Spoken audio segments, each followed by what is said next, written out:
네, 이번 시간에는 여러분 교재 360페이지로 가서요. FAT 1급 제80회 문제, 이론 평가 문제를 한번 같이 풀어보겠습니다. 요 네모 박스에 있는 건 항상 똑같은 내용이니까요. 생략하고 바로 문제로 가보겠습니다. 다음에서 설명하고 있는 회계정보의 질적 특성은 무엇인가 이랬습니다. 우리가 이론 공부하실 때 회계정보 질적 특성은 출제 빈도가 매우 높다고 제가 여러분에게 강조해서 말씀을 드렸어요. 회계정보 질적 특성에는 목적 적합성이라는 질적 특성과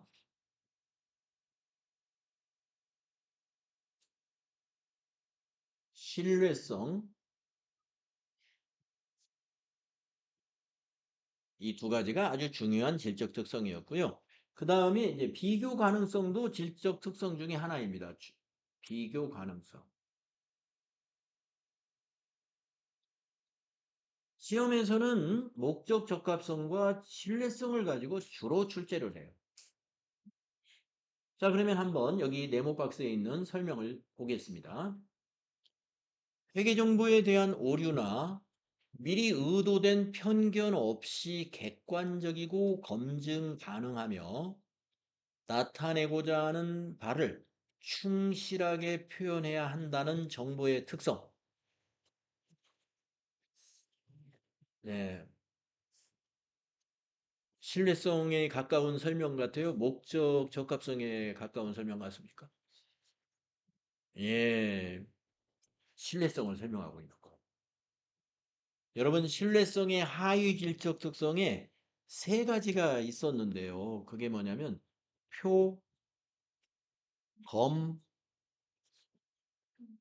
중이라고 암기하시면 좋다고 제가 말씀을 드렸었는데 이 표, 검, 중이라는 키워드의 첫 자가 표가 표현의 충실성, 검은 검증 가능성, 중이라는 것은 중립성을 이제 외울 때 중이라고 외웁니다. 그러니까 회계 정보는 충실하게 표현돼야 되고 검증이 가능해야 되고 중립적으로 작성해야 한다. 이것은 그 회계 정보의 신뢰성을 높이는 것이다. 이렇게 되는 겁니다. 그래서 그 내용 중에 설명 보면은요, 이 편견 없이 객관적이다. 이게 중립적이라는 얘기예요. 그리고 검증 가능하며 나타내고자 하는 바를 충실하게 표현해야 한다. 표현의 충실성을 말하는 거죠. 그래서 이 설명이 바로 신뢰성의 질적 특성을 얘기하는 겁니다. 목적 적합성은 다소 신뢰성에 상처가 있더라도 우리가 예측을 해서 회계 정보에 반영을 하는 것이죠. 그것을 우리가 예피적이라고 합니다. 예피적,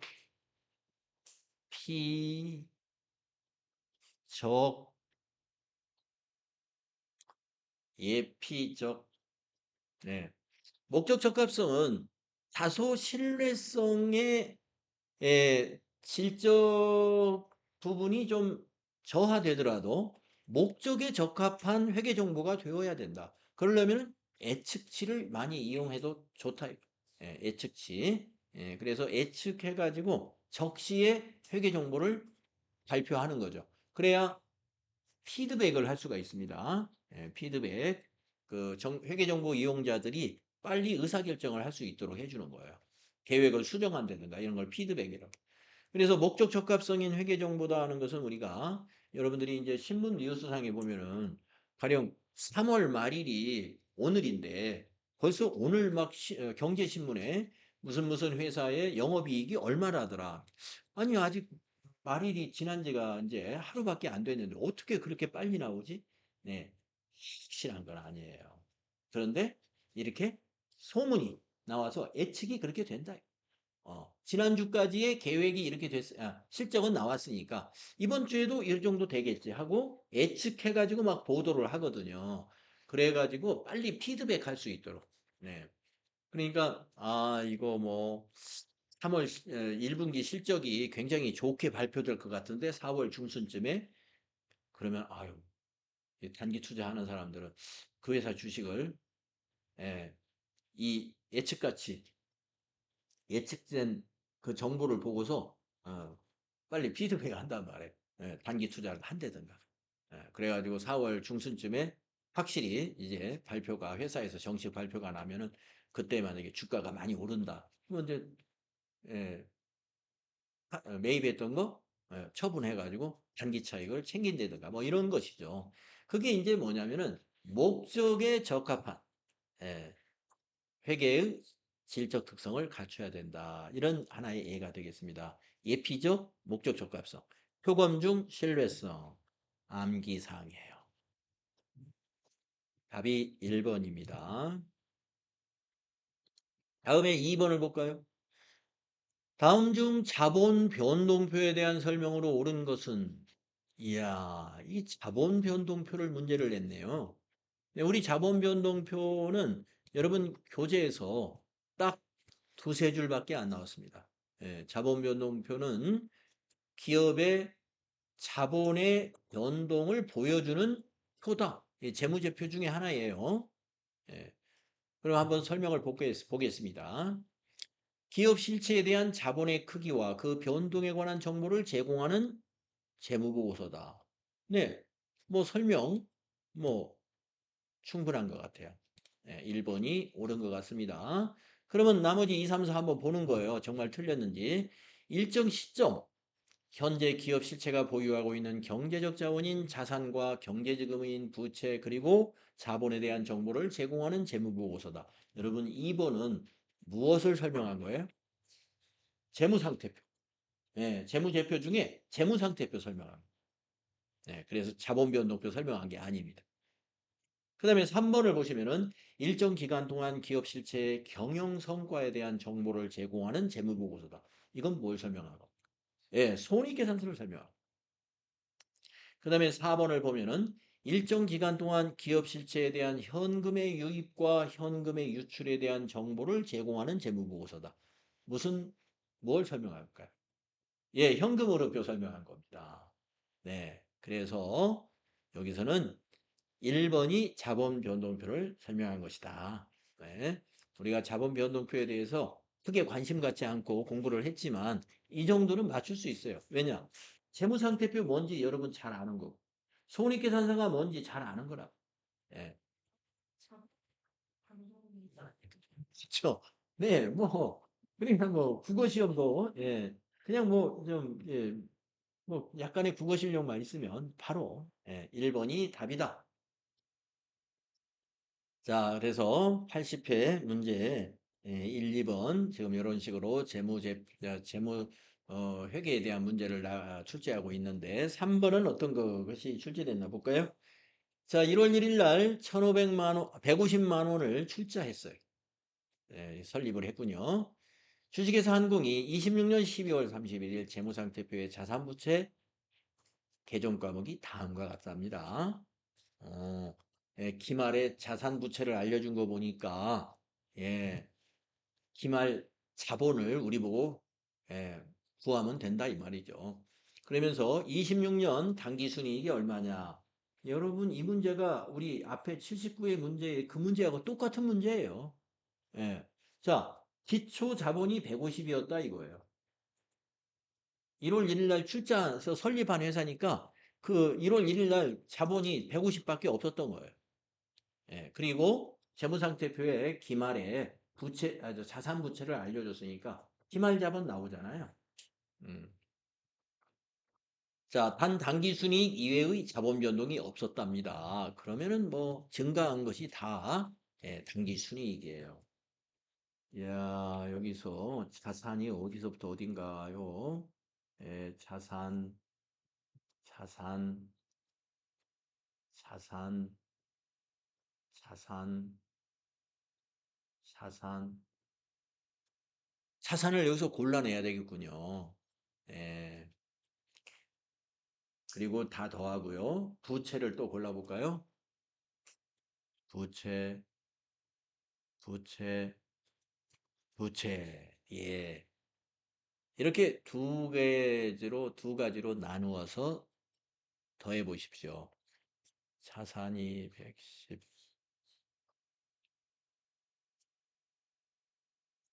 270인가요? 기말자산. 제 계산이 맞았나요? 270? 맞았어요? 예. 자, 이제 기말부채 20, 30, 50에다가 92만 원이요? 예. 기말부채.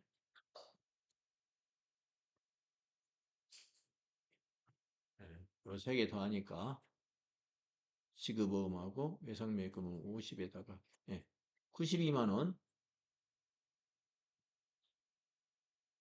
자, 그러면 우리가 찾는 것은 기말 자본을 찾는 거거든요. 예. 기말 자본은 얼마죠? 빼면 되니까.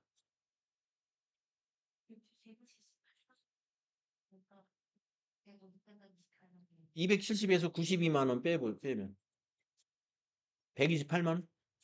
아, 178만 원이요. 예. 우리는 자산에서 부채를 뺀 것이 자본입니다. 그래서 270만 원에서 92만 원을 빼시면 돼요. 그러면 178만 원입니다. 자, 문제에서 뭐라고 그랬냐? 당기순이익 외에 자본 변동이 없다. 예. 그러면 기초 자본이 150이었는데 기말에 지금 178만 원이 됐어요. 그러면 28만 원이 자본이 증가했죠. 그래서 답이 2번이. 당기순이익은 28만 원이다. 네, 그러니까 지금 유형이 비슷하긴 한데, 예, 80회에서 3번 문제가 앞에 79회 문제보다는 조금 어렵게 낸 셈이에요. 왜냐면은, 우리가 그 79회 문제에서는 기말자산, 기말부채를 그냥 데이터를 그냥 요렇게 주었잖아요. 이렇게 편하게. 근데 이번에는 자산과 부채를 막 섞어 놓고 여기서 우리 보고, 분류해서 계산하라고 했기 때문에 약간 시간이 더 걸리겠습니다. 자산 부채 뭐 분류 못 하겠어요? 예. 분류 가능하시죠, 여러분? 자, 그래서 이 3번 문제는 우리가 79회의 그 문제하고 같은 유형의 문제인데 약간 다른 형식으로 문제를 냈습니다. 그걸 이해했다면 이 문제도 맞출 수 있으면서 부채와 자산을 분류할 수 있으면 충분히 맞출 수 있는 문제입니다. 다음 4번 문제 보겠습니다. 다음 중 소매업을 영위하는 주식회사 항공의 영업손익에 영향을 미치는 거래만 옳은 것은 이랬습니다. 영업손익이라는 건 영업이익을 생각하시면 돼요. 영업이익. 여러분 영업이익에 영향을 주는 것은 뭡니까? 매출액, 매출 원가, 그리고 판매비와 관리비예요. 아시죠? 영업이익을 계산할 때 매출액에서 매출원가를 빼가지고 판매비와 관리비를 빼면 그게 영업이익이죠. 예. 그래서 거기에 영향을 미치는 거래만 여기서 찾아보면 됩니다. 자, 4번 종업원의 급여를 지급했어요. 그러면 급여가 판매관리비니까 영향을 주는 거죠. 4번 불특정 다수인을 대상으로 제품 등 판매 촉진 홍보물 제작비를 지출했습니다. 예, 판매 촉진 홍보물이다. 그러면 광고 선전비 판매 관리비입니다. 4번에 불우이웃 돕기 단체에다가 성금을 납부했습니다. 기부금이죠. 판매 관리비인가요? 아닙니다. 영업의 비용입니다. 기부금은 영업의 비용. 그러므로 영업이익에 영향을 안 줍니다. 라번 차입금에 대한 이자를 지급했습니다. 이자 비용인데 영업의 비용이죠. 네, 영업의 비용이므로 영업이익에 영향을 안 줍니다. 가와 나가 답이 돼. 답이 1번에 있다. 네.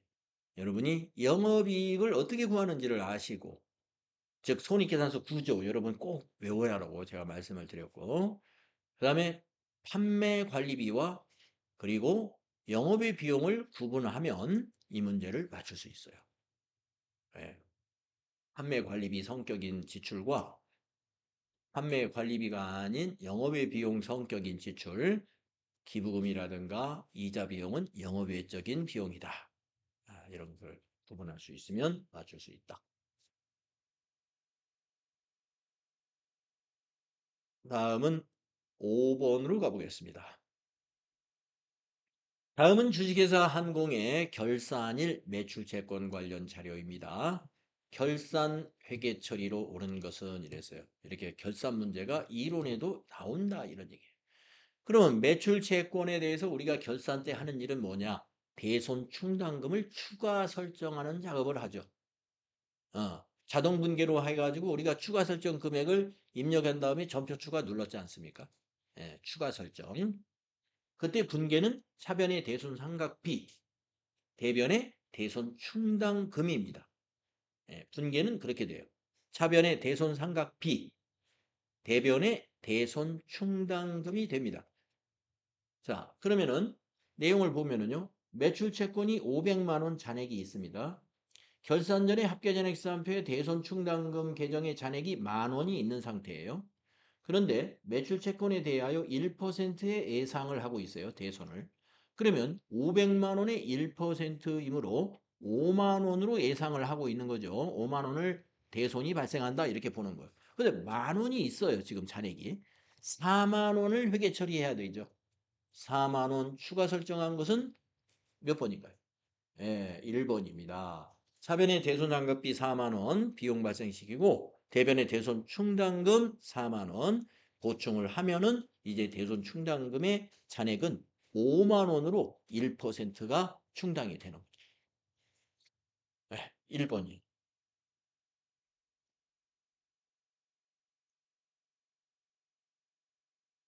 어,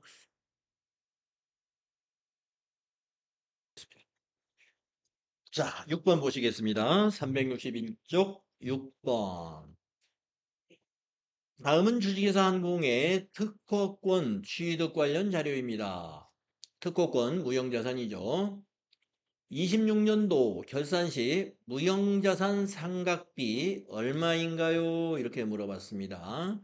자, 무형자산을 상각하려면은 상각 대상 금액이 얼마인가를 먼저 확인해야 돼요. 자, 4월 1일 날 취득했는데요. 등록비로 200만 원, 취득 재비용으로 10만 원입니다. 그러면은 특허권의 상각 대상 금액, 즉 취득 금액은 모두 210만 원이라 이렇게 봐야 돼요.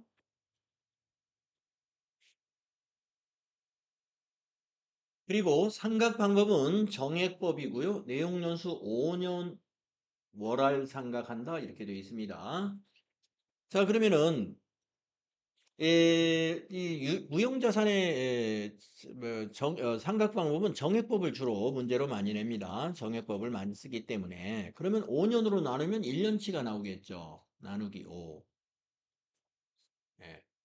그러면 몇 달치를 계산해야 되냐면 월할로 계산하는데 4월에 취득을 했기 때문에 앞에 3달은 빠져야 돼요. 그러면 9개월이죠. 예. 그래서 4, 5, 6, 7, 8, 9, 10, 11, 12 해서 9개월이에요. 9달치 나누기 12. 이렇게 12분의 9만 계산을 해야 됩니다. 그러면 여러분이 이제 계산기로 잘 계산하시면 돼요. 210만 원이 이 특허권의 취득 원가이고 나누기 5 하면은 1년에 42만 원씩 상각을 하면 되는데 9달치를 상각해야 되니까 곱하기 9 나누기 12 했더니 31만 5천 원이 나오더라. 네. 계산 가능하실까요? 네.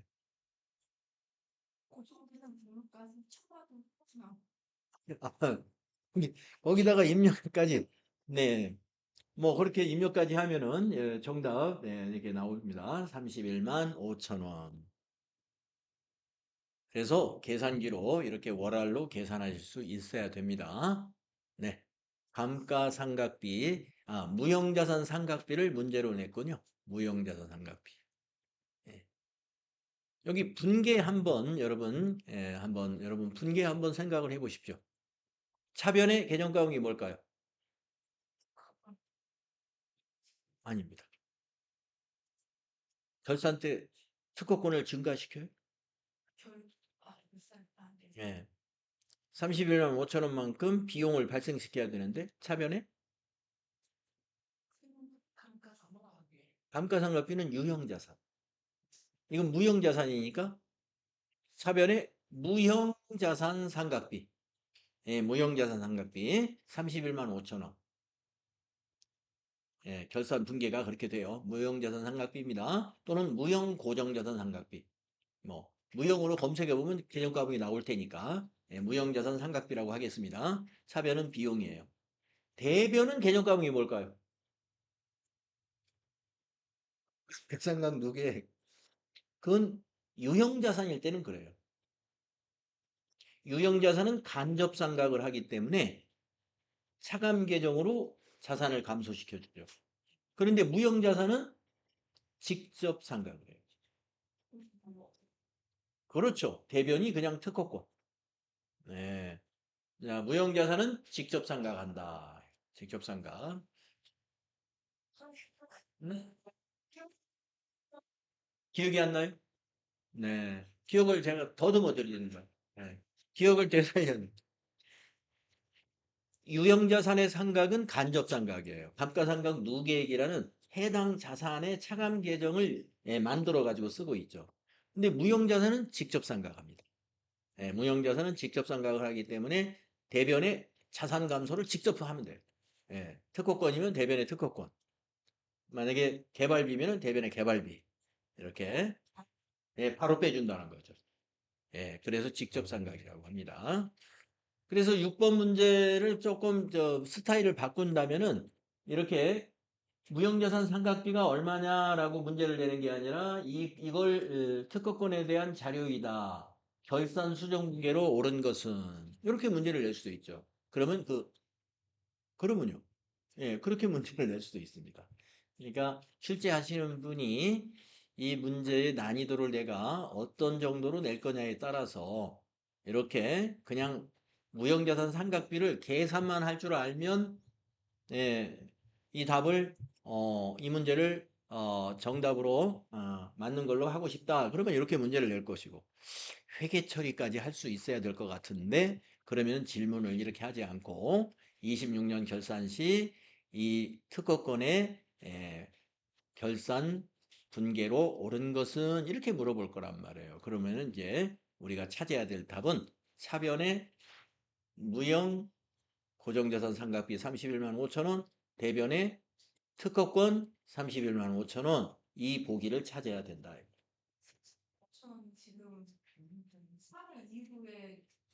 그렇죠. 그렇습니다. 취득일 이후의 것만 상각을 하는 거죠. 그래서 이게 월할 상각이다 이렇게 힌트를 줬죠. 예, 월할 상각. 네, 월할 계산도 중요하고요. 다음에 일곱 번째 문제 보겠습니다. 80회 이론 문제 일곱 번째 거는 어떤 문제를 냈느냐. 다음 자료를 토대로 26년 결산 시점에 회계 처리로 오른 것을 결산 문제를 많이 내요. 지금 아까 6번도 결산 문제였고요. 이게 고정자산 상각이라는 것은 결산 때 하는 거잖아요. 예, 지금 7번도 결산 문제고 조금 전에 조금 전에 5번 문제 있죠? 그것도 결산 문제예요. 대손상각비 그 문제도 예, 결산 문제가 이렇게 이론에서 많이 다루어져요. 다음 자료를 토대로 26년 결산 시점 회계 처리로 오른 것은 소모품의 2026년 기초 재고는 없었어요. 예, 그러면은 소모품을 전부 단기에 구입했구나. 자, 26년 3월 1일 날 소모품 40만 원을 현금으로 구입하고 전액 비용으로 회계 처리했습니다. 그러니까 소모품 비 40만 원 3월 1일 날 발생시켰다 이 말이에요. 그리고 12월 31일 소모품 미사용액은 15만 원으로 조사가 되었습니다. 그러면 여러분 어떻게 합니까? 구입할 때 비용 처리했을 때는 미사용한 것을 자산으로 잡아주면 되죠. 맞죠? 예. 그러면 차변의 개념과목이 뭐가 와야 돼요? 예, 소모품이 와야죠. 미사용한 것만큼. 그래서 차변에 소모품 15만 원짜리가 답이 돼야 돼요. 4번에 답이 있죠? 차변에 소모품 자산 증가 15만 원, 대변에 소모품 B 비용 취소 15만 원 해가지고 40만 원을 비용으로 처리했지만 15만 원을 취소시킴으로써 손익계산서에 반영되는 소모품 B는 25만 원이 되는 거죠. 15만 원은 자산으로 빼돌렸으니까. 25만 원만 손익계산서에 소모품비에 반영이 되는 것입니다. 우리가 미사용 소모품을 우리가 정리함으로써 사용한 것만 비용으로 반영되도록 결산 때 이렇게 수정을 해주는 겁니다. 4번이었습니다. 자, 이렇게 해서 재무회계 문제가 7개가 이렇게 나왔는데 5, 6, 7번이 보니까 전부 결산 수정 분계를 문제로 냈었습니다. 80회 문제에서는 그렇게 결산 수정 분계를 3개씩이나 냈고 그 다음에 79회에서 출제했던 우리가 기초 자본과 기말 자본을 비교해 가지고 당기순이익을 구하는 문제를 냈다는 거. 지난 회차의 문제하고 비슷한 문제를 출제했다는 거. 그 다음에 아주 단골로 많이 나왔던 이 회계 정보의 질적 특성 1번 문제로 나왔다는 거. 회계 정보의 질적 특성은 과거부터 아주 단골로 이론 문제로 출제하는 그런 경향이 있어요. 자, 이제 8번부터는 부가가치세 문제입니다. 부가가치세 문제는 재무회계 문제에 비하면 쉬운 거예요. 예. 다음 중 부가가치세법상 납세지와 사업장에 대한 설명으로 옳지 않은 것. 여러분 원칙적인 것만 한번 물어볼게요. 부가가치세 납세지는 어디가 납세지인가요? 사업장. 사업장 소재지가 납세지가 됩니다. 아, 그리고 이제 사업장이라는 것은 업종에 따라서 좀 특이한 부분이 있을 수는 있어요. 사업장. 자, 그러면 한번 1번부터 보겠습니다.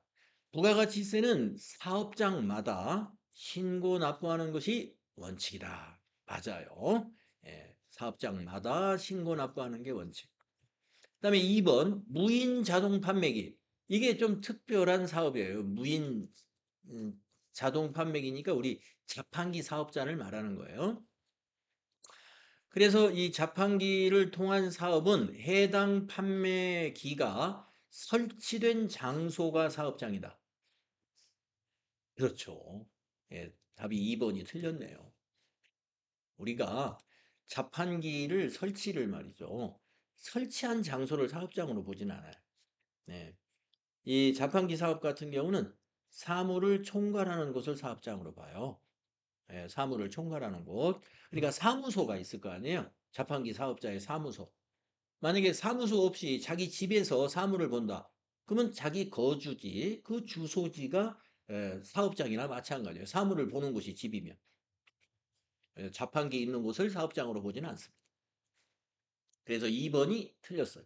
자, 3, 4번 맞는 건데 읽어보고 갈게요. 직매장은 사업장으로 보며 하치장은 사업장으로 보지 아니한다. 이건 맞죠? 하치장은 왜 사업장이 아닐까요? 네. 우리가 사업장으로 보는 것은요, 판매가 일어나거나 제품의 생산이 일어나는 곳을 사업장이라고 해요. 단순히 보관만 하는 곳은 사업장이라고 하지 않습니다. 그래서 우리가 하치장 하면은 보관만 하는 장소거든. 부가가치세법에서는 사업장으로 보지 않아요. 부가가치세법상 사업장은 판매가 일어나는 곳, 제품을 생산하는 곳. 그 다음에 4번을 보시면 제품의 포장만을 하거나 용기에 충전만을 하는 장소는 사업장으로 보지 아니한다. 맞아요. 예. 그러니까 우리가 물류센터 같은 데 가면은요. 생산을 하거나 판매를 하지는 않는데 대량으로 입고된 것을 소포장을 한다든가 이런 작업은 그 물류센터에서 해요. 그러니까 하치장이라는 곳에서 그런 작업은 할 수가 있어요. 예. 대량으로 공장에서 생산을 한 것을 가지고 소포장한다. 이게 이제 단순히 포장만 하는 겁니다. 예. 이런 것은 우리가 사업장으로 보지 아니한다. 부가가치세법에서. 그래서 옳지 않은 거 2번이었습니다. 쉽게 답을 찾을 수 있었을 거예요. 다음에 9번의 부가세 문제는요. 세금 계산서를 문제로 냈습니다. 다음 중 세금 계산서를 발급할 수 있는 경우. 네, 쉬울 것 같은데요. 목욕탕 안 됩니다. 컴퓨터 제조업자 예, 발급할 수 있죠. 미용실 안 되죠. 미용업자 안 돼요. 택시 안 됩니다. 그래서 우리가 세금 계산서 발급할 수 없는 사업자의 업종에 대해서 우리 세금 계산서 부분에서 배웠었어요. 예, 바로 목욕탕, 미용, 택시, 또 입장권을 발매하는 사업자. 입장권이 있는 그런 사업자 있잖아요. 세금 계산서 발급 없습니다. 그래서 쉽게 2번이다 하는 거 우리 찾을 수 있죠. 네, 다음에 10번 문제. 이런 문제는 이제 약간의 계산만 하면 돼요. 다음은 제조업을 영위하는 일반 과세자 주식회사 한공의 26년 제1기 부가가치세 애정신고 자료이다. 애정신고 시 납부할 세액을 계산하면 얼마인가? 이렇게 물었고요. 세금 계산서는 적법하게 다 수치를 했다 이랬습니다. 그러면 여러분이 납부세액을 계산하는 공식은 간단하죠. 어떻게 계산하죠? 납부세액이라는 것은 그렇습니다. 매출세액 마이너스 매입세액입니다. 매출세액 마이너스 매입세액. 그래서 밑에 자료에서 매출세액 구하고 그 다음에 매입세액을 구해서 빼주면 돼요. 자, 4번의 공급가액이라는 건 매출액을 공급가액이라고 그러는 거예요. 그러면 그 매출액의 10%가 매출세액인 거예요. 예. 그러면 5천 아니 5억 5천이면은 왜 이게 나왔지? 잠깐만요. 네, 5억 5천이면 10%면 5,500만 원이 매출세액이 되겠습니다. 예, 5,500만 원. 다음에 매입세액을 보겠습니다. 자, 2,100만 원이 매입세액인데 괄호 열고 토지의 자본적 지출 관련 매입세액 100만 원과 접대비 관련 매입세액 200만 원이 여기에 포함되어 있습니다. 토지의 자본적 지출 관련 매입세액 공제 못 받는 거고요. 접대 관련 된 것도 공제 못 받습니다. 그러니까 300만 원은 빼야 되겠어요. 매입세액에서. 그러면은 1,800만 원이 매입세액이죠.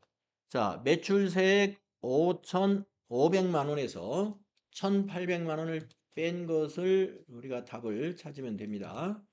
예. 자, 그러면 5,500만 원에서 1,800만 원을 빼면 얼마 나와요? 3,000? 예, 700이 나옵니까? 그럼 답이 4번이 되는 것이다. 네. 자, 그래서 여러분이 이제 그 최신 기출 문제 이론 평가 문제를 2회차 거를 풀어봤어요. 풀어봤는데 대체로 보면은 부가가치세 이론은 좀 쉽게 여러분이 답을 찾을 수 있는 편이고 재무회계 이론에서는 공부가 안 되면은 답을 못 찾아요. 이게 재무회계 이론. 그래서 여러분이 재무회계 이론 좀 부족한 부분은 이론을 잘 보강하셔가지고 이론 문제에서 7개 이상을 맞추는 것이 바람직해요. 그래야 실물에서 조금 실수를 해도 여유 있게 여러분이 합격할 수가 있습니다. 자, 그러면 80회 실무 수행 문제 같이 한번 또 해보도록 하겠습니다. 자, 80회 문제는 바른 세상으로 문제를 냈는데 바른 세상이라는 회사는 전자제품을 도소매하는 법인이다. 이렇게 돼 있습니다. 자, 여러분 바른 세상으로 로그인 해주세요.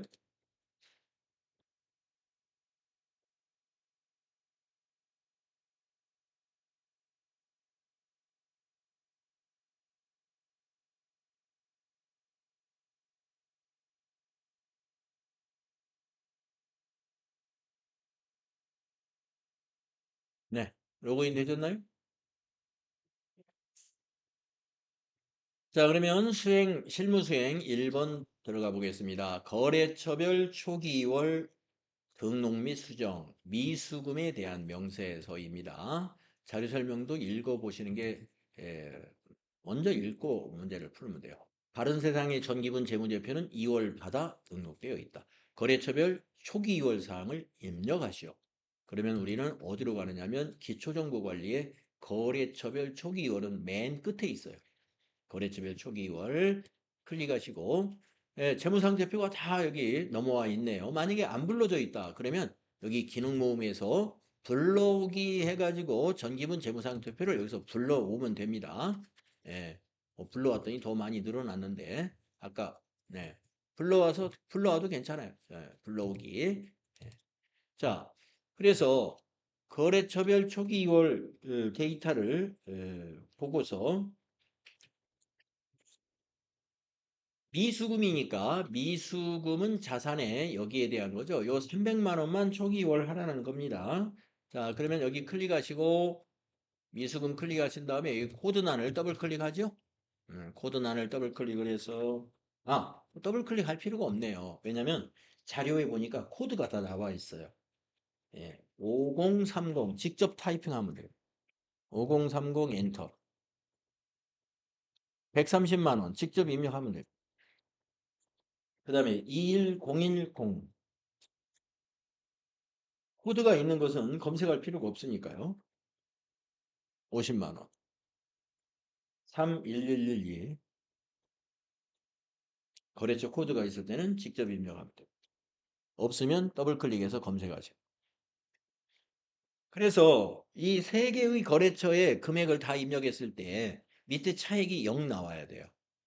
0 나오셨으면 잘 입력한 겁니다. 그래서 미수금에 대한 거래처 초기 2월을 마치면 1번이 끝난 거예요. 다음은 2번 문제 보겠습니다. 전기분 재무제표 입력 수정, 손익계산서를 수정하라는 문제네요. 자료 설명과 수행 과제를 꼭 읽어봐야 됩니다. 바른 세상에 전기분 재무제표는 입력되어 있다. 전기분 손익계산서의 입력이 누락되었거나 잘못된 부분을 찾아 수정하시오. 이 손익계산서 전기분 거 수정하라는 문제가 나오면 꼭 그 다음 문제가 하나 더 나옵니다. 전기분 이익여금 처분계산서의 처분 확정일자를 수정해라. 왜 이걸 수정하라고 문제를 내느냐면은 손익계산서를 고치면 이익여금 처분계산서의 당기순이익도 반영이 고쳐져서 반영이 돼야 되거든요. 그러니까 이것을 재작성해야 되므로 재작성하기 위해서는 불러내야 되니까 이 날짜를 고쳐라 이렇게 문제를 낼 수밖에 없죠. 자, 그러면은 이제 전기분 손익계산서 고치러 가겠습니다. 기초정보관리에서 전기분 손익계산서를 실행하시고 당기순이익이 맞을 때까지 우리가 고쳐야 될 텐데 매출액부터 확인합니다. 맞았고 매출원가 틀렸네요. 클릭을 해서 보니까 기초는 맞았고 당기매입도 맞았는데 기말상품 재고액이 9천만 원인데 8천만 원으로 잘못되어 있어요. 여기서 입력을 못하죠. 그래서 이걸 닫고 전기분 재무상태표로 가야 되죠. 전기분 재무상태표의 상품이 잘못됐기 때문입니다. 전기분 재무상태표의 상품을 고치면 전기분 재무상태표의 차액도 없어져야 됩니다. 여기를 9천만 원으로 고칩니다. 9천만 원으로 수정하면 밑에 차액 0으로 떨어지고요. 전기분 재무상태표를 닫고 전기분 손익계산서에서 그 밑에 급여라는 숫자를 클릭한 다음에 다시 상품 매출원가로 한번 들어가 봅니다. 그러면 9천으로 바뀌어져 있고 매출원가가 3억 6천으로 바뀐 것을 보죠. 그러면 이제 닫고 그러면 지금 맞았느냐 당기순이익이 이렇게 하나 고쳐가지고 맞는 경우는 드물어요. 한 개 정도는 더 고쳐야 됩니다. 그래서 이제 급여부터 내려가면서 고치시면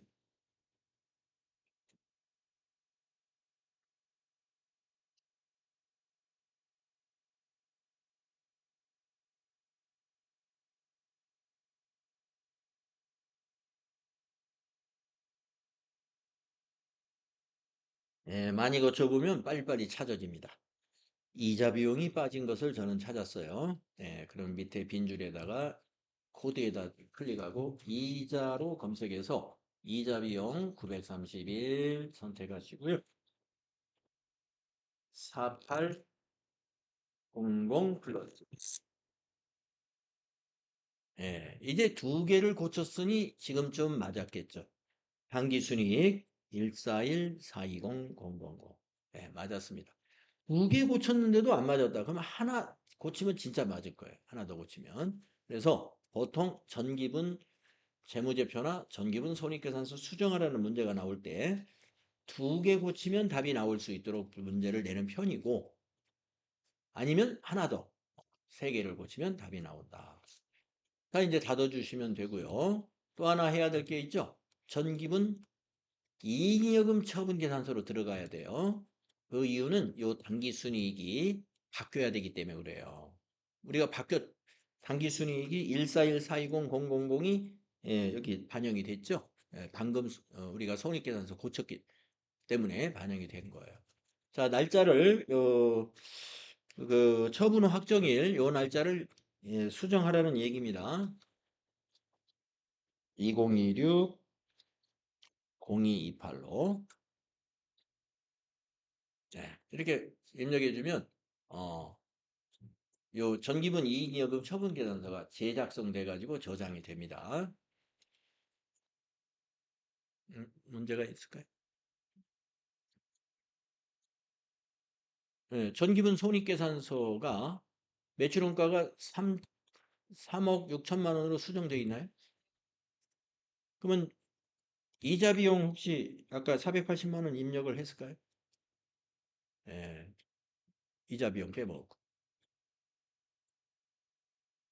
음, 이자 비용 누락되어 가지고 이자 비용을 추가해야 당기순이익이 141420000이 나옵니다. 그래야 이제 전기분 손익계산서가 제대로 고쳐진 거고 그런 다음에 전기분 이익여금 처분계산서를 열어야 돼요. 그래야 여기 당기순이익이 141420000. 예.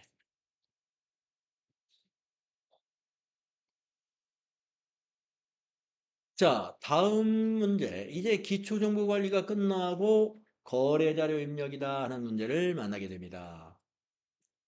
자, 거래자료 입력 문제는 주로 일반 전표에 입력하는 문제를 출제하고 있습니다. 자, 실무 프로세스 자료이다. 자료 설명을 참고하여 수행 과제를 수행하시. 3만 원 초과 거래 자료에 대한 영수증 수취 명세서 작성해라. 자, 자료 설명을 보면은요. 영업팀 업무용 차량의 주차비를 현금으로 지급하고 받은 영수증입니다. 현금 지급했으니까 출금전표 쓰면 되죠. 회사는 이 거래가 지출증명서류 미수치 가산세 대상인지 검토하려고 합니다. 그래서 수행과제도 두 개로 나옵니다. 거래자료 입력하시오. 차량 유지비로 회계 처리하라. 계정과 뭐 알려주었어요. 그 다음에 2번 영수증 수취명세서 1과 2 서식을 작성해라. 두 가지 하면 되겠습니다. 자, 그래서 일반 전표로 가셔가지고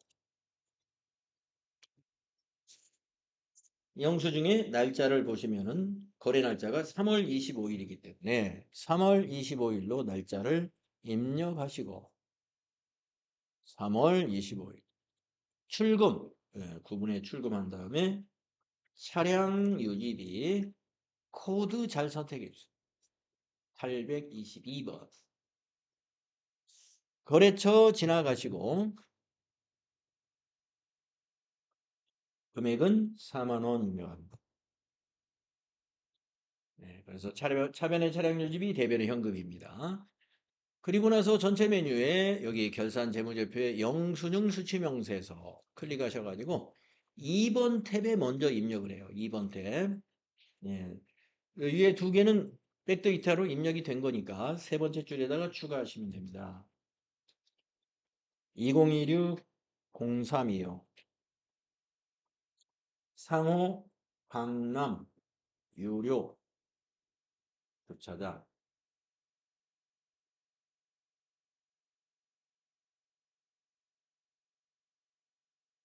윤기욱 서울 강남구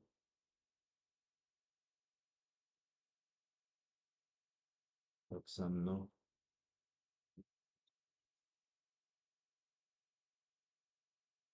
사업자는 228 14 83868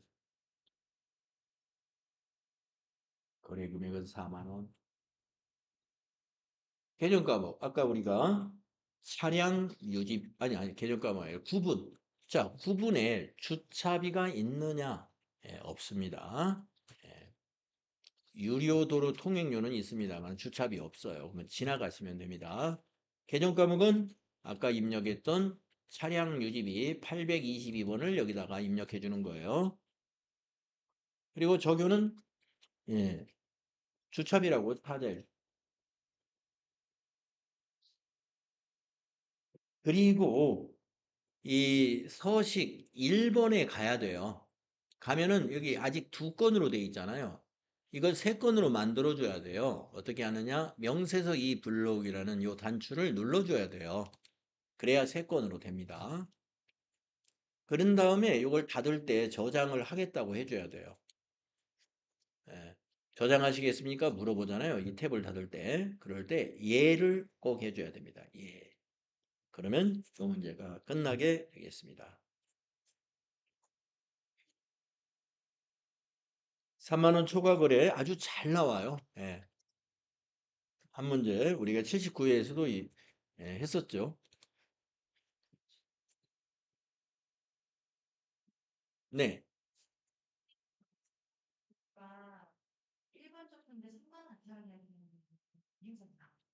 어, 3만 원 이상 거래인데 적격 증빙을 받지 않은 경우입니다. 그래서 가산세 대상인지를 검토하려고 할 때 영수증 수취 명세서를 작성을 합니다.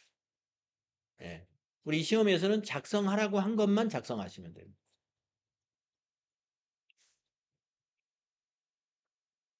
다음 2번을 보시겠습니다. 통장 사본에 의한 거래.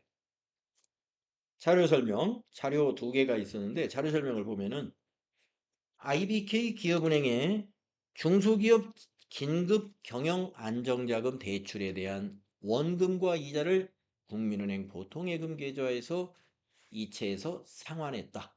갚았다 이겁니다. 거래 자료를 입력하시오. 그러면 보통예금에서 돈을 찾았으니까 보통예금은 대변에 가야 되겠죠. 예. 그러면 차변에 오는 것은 부채를 갚았으니까 부채 계정이 와야 되는데 중소기업 긴급 안정자금이 단기 차입금인지 장기 차입금인지 장부를 조회를 안 해보더라도 이걸 잘 보면 알 수 있어요.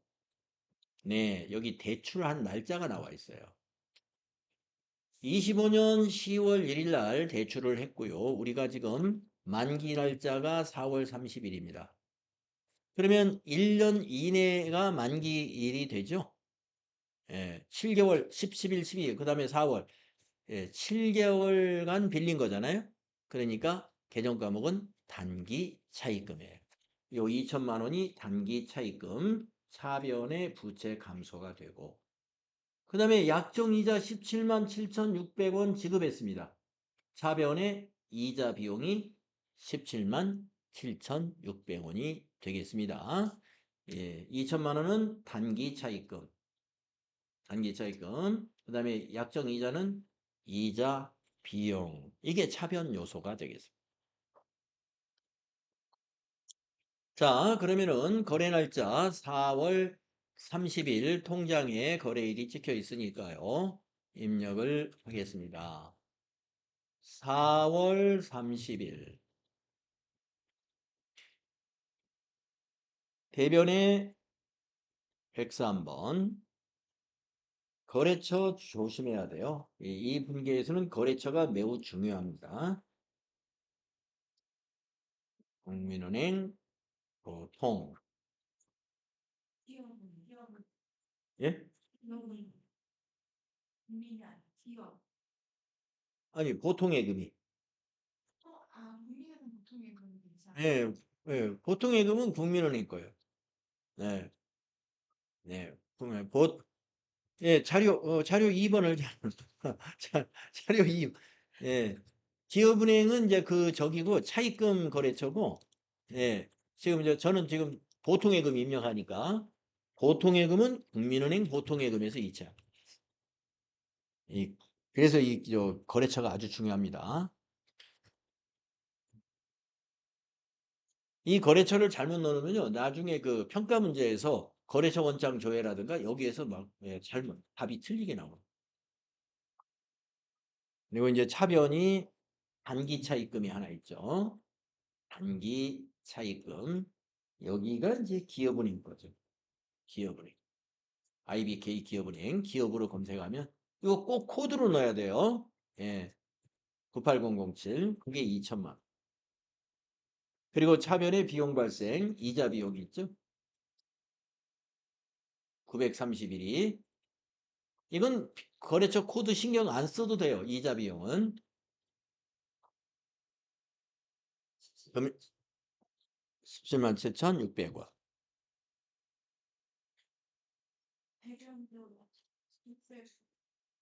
대변을 600원 빼먹었네요, 제가. 네, 600원. 네, 이렇게 정확하게 숫자를 내야 됩니다. 네. 공공금인 줄 알고 플러스를 눌렀는데 보니까 끝에 600원이 있었네요.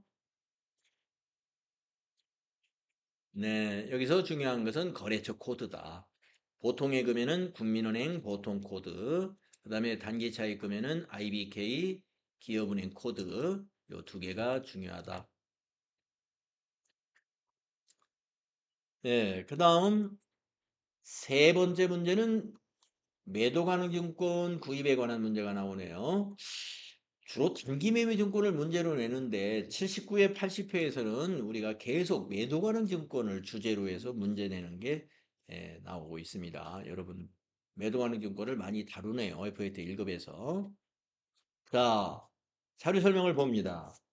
자료 1은 본사가 장기 투자 목적으로 매입한 주식이다. 자료 2는 주식 매입 대금을 지급한 신한은행 보통예금 거래 내역이다. 주식 매입과 관련된 거래 자료를 입력하시오. 이랬습니다. 그래서 여기서 중요한 것은 이거예요. 우리가 주식의 매입과 관련된 이 수수료를 별도의 비용 처리할 거냐 아니면 주식의 구입 대금에 합산 처리할 거냐 이 판단을 잘 하셔야 되는데 단기 매매 증권만 취득 시 수수료를 별도의 비용으로 처리해요. 수수료 비용, 영업의 비용. 단기 매매 증권이 아닌 경우에는 전부 다 비용을 취득원가에 포함합니다. 네, 그거 아시면 되겠습니다. 그래서 주식 매입과 관련된 분계를 할 때 요 수수료 6만 원을 주식 구입 대금에 포함시켜서 매도 가능 증권으로 자산 잡으면 되는 거예요. 그러니까 차변의 매도 가능 증권은 1,206만 원이다 이런 얘기입니다. 네. 자, 1,200만 원은 이게 이렇게 계산이 된 거예요. 500주 곱하기 24,000원 하면 1,200만 원이 나와요. 네. 거기다가 수수료 6만 원 하면은 1,206만 원이 되는 거죠. 네. 그리고 대변은 보통예금입니다. 자, 입력하겠습니다. 날짜는 5월 15일이에요. 일반전표 날짜를 5월 15일로 고치고 차변이 매도 가능 증권 거래처 적용 생략해도 됩니다. 12060 플러스 1206만 원 대변에 103번 이건 거래처가 중요하죠. 신한은행 보통코드로 98005 12060 플러스 이렇게 되겠습니다. 차변에 매도하는 증권, 투자자산의 증가, 대변의 보통예금, 당좌자산의 감소 이런 결합이 되는 거죠. 투자자산의 증가, 당좌자산의 감소. 매도하는 증권은 투자자산인 비유동 자산입니다. 투자자산으로 분류하죠. 예, 다음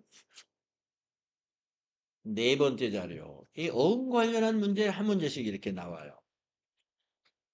네, 79회에서도 한 문제 풀었던 기억이 나시죠? 네. 약속 어음의 할인. 네, 전자음을 할인했습니다. 전자음 할인. 에,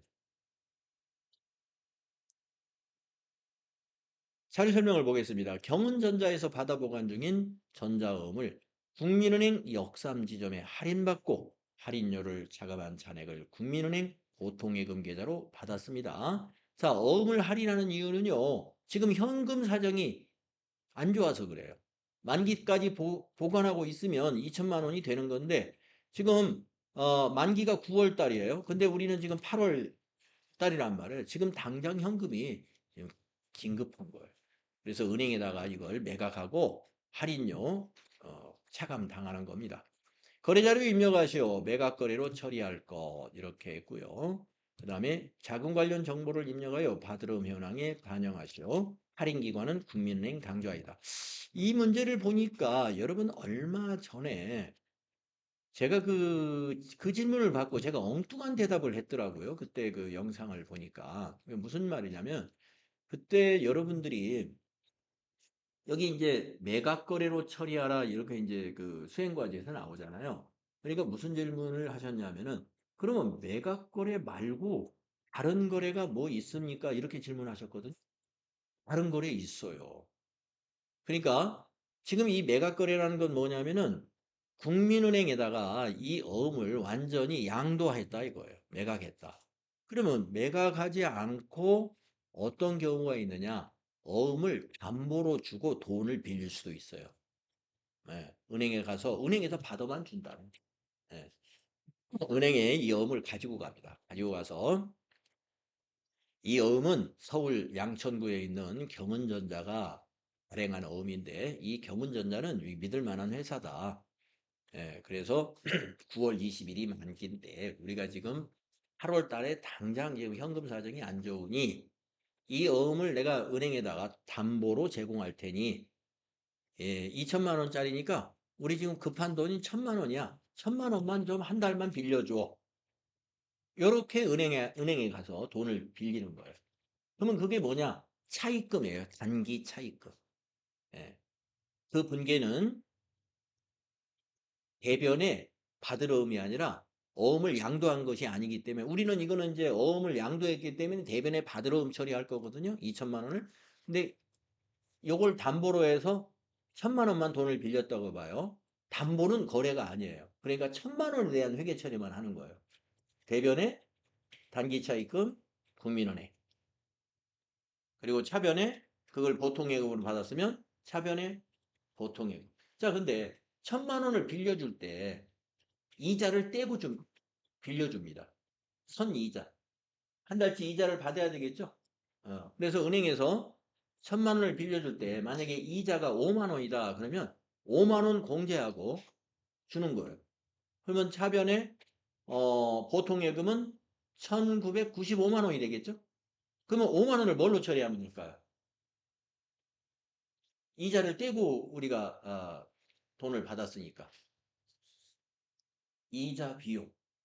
예, 차입금이니까 차입금에 대한 것은 이자 비용이에요. 근데 우리가 이 매각 거래로 보는 어음의 할인의 경우에 요 이자 공제하면 여러분 이자 비용 처리합니까?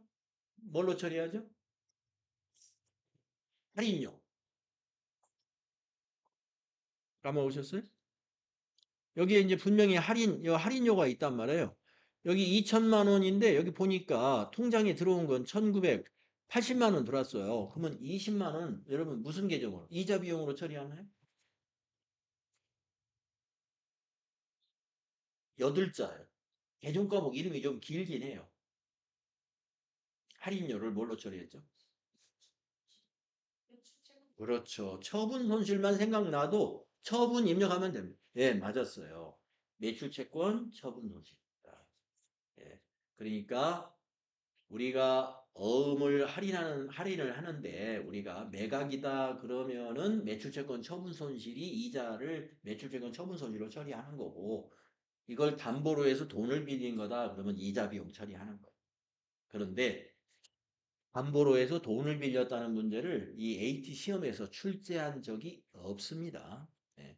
계속 어음을 할인한 거, 그거는 매각으로 처리해라. 이렇게만 문제를 내기 때문에 예, 대변의 단기 차입금, 차변의 이자 비용, 차변의 보통예금 이렇게 분개가 되는 할인은 예, 앞으로도 문제를 안 낼 것 같아요. 그래서 그때 어느 날인지 그 여러분 질문하신 적이 있어요. 네. 매각 거래 말고 담보 제공하고 차입하는 거래도 있다. 예, 참고로 알고 계시면 되고요. 그럼 예, 매각 거래로 한번 문제를 입력해 보겠습니다. 자, 8월 20일 날 할인한 거예요. 매각한 거예요. 그러면 여러분 일반 전표에 날짜는 8월 20일이 되죠. 예, 8월 20일. 자, 바드럼을 매각했으니까 대변의 바드럼이죠. 이 거래처 코드 매우 중요합니다. 경은전자예요. 발행한 회사. 경은전자가 발행한 겁니다. 적요 생략하셔도 되고요. 대변에다가 2천만 원. 이제 적요는 나중에 자금 관리하면 자동 작성이 됩니다. 차변에 당좌이금. 당좌이금 거래처는 거래처 중요합니다. 국민은행 당좌 98010이 돼야 돼요. 적요 생략하시고 1,980만 원. 차변에 무슨 처분이 생각났다 하면 처분을 입력하는 것이고 매출 채권이 생각났다 그럼 매출을 입력하면 돼요. 예, 처분이 생각났다. 처분으로 검색해도 그중에 매출 채권 처분 손실 나옵니다. 매출 채권 처분 손실 936 20만 원. 예, 이렇게 되겠죠. 어음 할인 문제는 지속적으로 이렇게 매각 거래로 이렇게 문제를 내니까요. 요 분계만 여러분 정확히 아시면 돼요. 그리고 나서 이 어음 관련 거래는 수행 과제가 꼭 하나가 더 있는 걸 잊어서는 안 돼요. 예, 여기 수행 과제 2번이 딱 있어요. 바드러움 현황에 반영하시오. 자금 관련 정보를 입력하라는 지시가 있다. 예, 이거를 해야 돼요. 그래서 우리는 바드러움 줄에 금액을 클릭하신 다음에 기능 모음을 누르셔가지고 자금 관리라는 메뉴를 클릭합니다. 그러면 밑에 이와 같이 바드러움 관리라는 입력창이 나타납니다. 어음 상태 2번 할인이면 맞으니까 그대로 두시고 어음의 번호는 우리가 보관 중인 어음에서 찾는 거니까 더블 클릭으로 찾는 거예요. 예, 그러면 2천만 원짜리 보이죠? 그럼 밑에서 선택을 누르고 그런 다음에 엔터를 쳤을 때 커서는 할인 기관으로 내려오게 돼 있어요. 할인 기관. 네, 할인 기관은 은행이 되는데 이걸 검색을 하면 돼요. 더블 클릭을 해서 거기 자료 설명에 나와 있었습니다. 국민은행 당좌에서 할인했다. 국민은행이 보통이 있고 당좌가 있으니까 국민은행 당좌 코드를 선택해야 돼. 확인. 네. 그러면 커서는 이제 위로 올라갔습니다. 더 이상 밑에 입력할 것이 없어요. 예. 할인율은 보통 생략하고요. 생략하고 이거는 생략하라는 말이 없습니다만은 할인율은 이자율을 말하는 건데 우리가 입력할 필요는 없습니다. 예, 계산 안 해도 돼요. 계산하지 않습니다. 네? 자동으로 역수하면 되는 목돈 바꿔놨었는데 국민의 당장 아닌가? 보통은 또그 어음 말만 국민은행 역삼 지점에서 할인하고 이거 자료 설명 다시 한번 보십시오. 예. 보관 중인 전자어음을 국민은행 역삼 지점에서 할인했습니다. 그러니까 이 목동 지점이라는 곳은 이 어음을 지급하는 지점이고 우리가 거래하는 은행은 예, 역삼 지점을 거래해요. 그래서 역삼 지점에 가서 할인한 거예요. 우리가 이 코드를 넣으면 지점은 자동으로 입력이 됐습니다. 예, 이대로 두시면 돼요. 그리고 적요에 그 내용이 반영됩니다. 그래서 어음 관련 거래 중에 할인 문제가 나오거나 배서 양도가 나올 때 약간 틀릴 수가 있어요. 연습이 덜 되신 분들. 예, 왜 틀리느냐? 할인 문제 나왔을 때 이 할인료, 이거의 계정 과목이 도저히 생각이 안 난다 이거예요. 매출채권 처분 손실이. 예. 그래서 놓치는 경우 있고, 또 배서 양도의 경우는 외상 매입금의 거래처와 다드름의 거래처가 서로 다른데 똑같이 넣어가지고 거래처를 그래서 문제를 놓치는 경우도 있었습니다. 네. 지금처럼 천천히 하시면 됩니다. 네. 잘 이해가 되셨죠?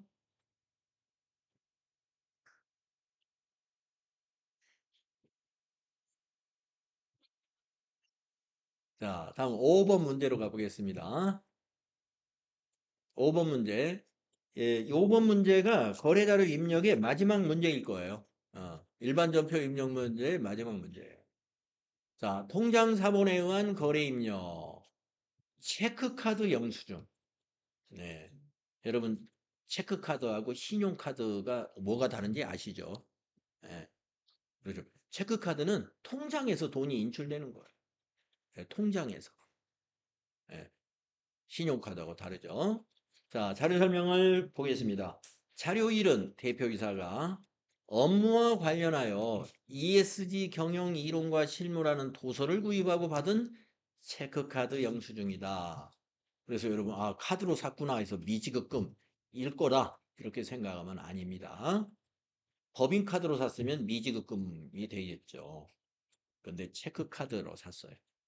자료 2는 체크카드 사용에 따른 농협은행 거래 내역이다.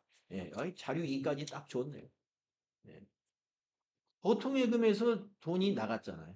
예, 그러니까 대변을 여러분 미지급금으로 할까봐 제가 왜냐면 지금 체크카드가 가끔 나와요. 이게 자주 나오면 체크카드 이제 대변의 보통 예금이라는 걸 잘 아실 텐데 우리가 보통 신용카드, 법인카드로 뭐 도서를 구입했다. 이런 문제를 주로 많이 하다 보니까 체크카드를 법인카드로 오해하고 대변의 미지급금 이렇게 해버리면 안 된다. 이거는 대변이 보통이에요. 자, 그러면 차변에 오는 것은 도서를 구입했어요. 비용 처리해야 되거든요. 개념 과목 아시나요? 예, 도서 인쇄비가 차변에 오는 거. 800건. 800건대. 자, 그러면 입력하시면 돼요. 일반 전표의 날짜가 9월 28일이고요. 차변이 도서 인쇄비 826번 엔터로 쭉 가셔가지고 7만 원 하시고 대변은 103번 103번은 코드 조심하셔야 돼. 코드를 꼭 입력하고 가야 돼요. 농협은행 보통 7만 원 농협 체크카드로 구입을 했군요.